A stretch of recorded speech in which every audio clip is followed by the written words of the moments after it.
Yo, what's going on everybody? Welcome back to a brand new Destiny video. Guiding Light here. Now in today's Destiny video, I am back. I know I did take a little bit of a break here from making videos, but we are back here today after playing a bunch of Trials of Osiris and yesterday completing a bunch of raids. I'm finally able to make a couple of videos for you guys.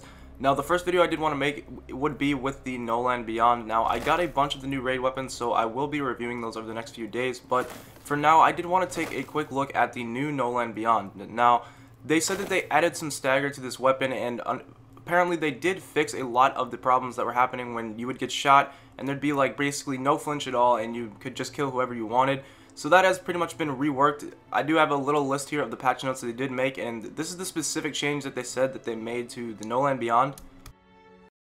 So they added more flinch to the No Land and widened its potential recoil space, which will allow it to recoil the same amount, but not necessarily in the same direction. Now, I've actually seen this happen a couple times already, and I've only really used this gun like twice, but so far the No Land Beyond in the new update has been almost as good as it was before. Now, basically, if you were already pretty decent and you were never getting shot and you just shoot somebody in the head, you won't see any differences to the No Land Beyond. So, if you were already good at getting headshots while you weren't getting shot at, then you shouldn't have any changes to the No Land Beyond. It's still pretty much the same weapon, and it's actually still pretty great. Now, if we take a look at the No Land Beyond in the new meta, it's still pretty much the same weapon, but unfortunately the recoil pattern has been changed. Now, I still have had a couple instances where I was getting shot at like crazy, and I was still able to hit a couple headshots, but the only thing that I realized is that in order to hit that headshot on someone that's staggering you like crazy is that you actually have to shoot a lot sooner than you would have needed to previously. So if you're used to being staggered and getting kills, you might have to change up your playstyle a little bit. The only thing that I've realized is that if you're going up against someone using a hand cannon, if you shoot in between their hand cannon bullets, you can almost never miss. But if you're going up against someone with an auto rifle or a pulse rifle, then the stagger might actually be a little bit too much. You can definitely still hit a couple headshots here and there, but I found them just to be extremely lucky.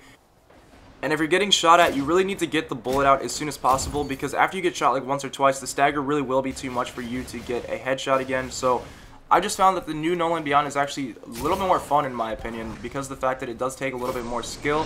Now, a lot of the same kills that would happen before are still kind of possible. It's just not as easy. As you can see, it's just going to take a little bit of practice getting used to the new stagger.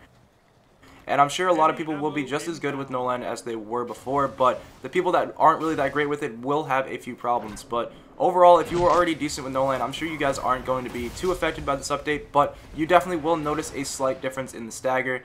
However, after about 2 games or so, I think you will be used to it, and it shouldn't be too big of a deal. Now, as far as Trials is concerned, I think a lot of people are still going to be running this. I don't think that they nerfed it enough for people to just say that it's not really good enough in Trials anymore.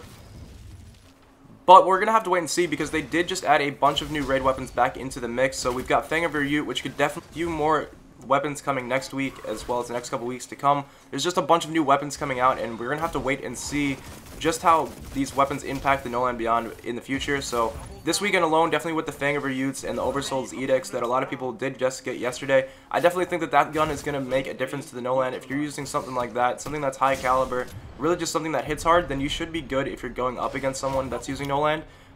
Now also, if you really want to try to stop someone that's using a No Land, just switch to an auto rifle. I've found that a lot of the auto rifles now really will stagger this No Land pretty badly after about 2 or 3 shots.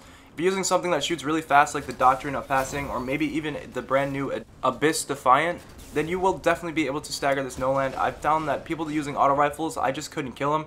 Anytime that they got really close to me and started spraying me with an auto rifle, the stagger on the No Land would just go ridiculous, and there was no way to hit any of my shots. So I don't know if that's something I'm going to get used to over the next couple weeks with more and more people using auto rifles, but so far that's the only thing that I've really been challenged up against is those auto rifles. That's definitely the biggest change to the No Land that I've seen, is that when someone's really rushing you with an auto rifle, it will stagger you like crazy. Now, I'm not really too sure if that's been changed or if more and more people are using auto rifles, but I definitely can tell you that there is a difference there. Auto rifles are pretty deadly up against the No Land at close range. So other than that, guys, hopefully you guys did enjoy this little review of the No Land Beyond after 2.6. I tried to give you guys a little bit of tips and tricks that I learned over the past day or so, just to make you a little bit better.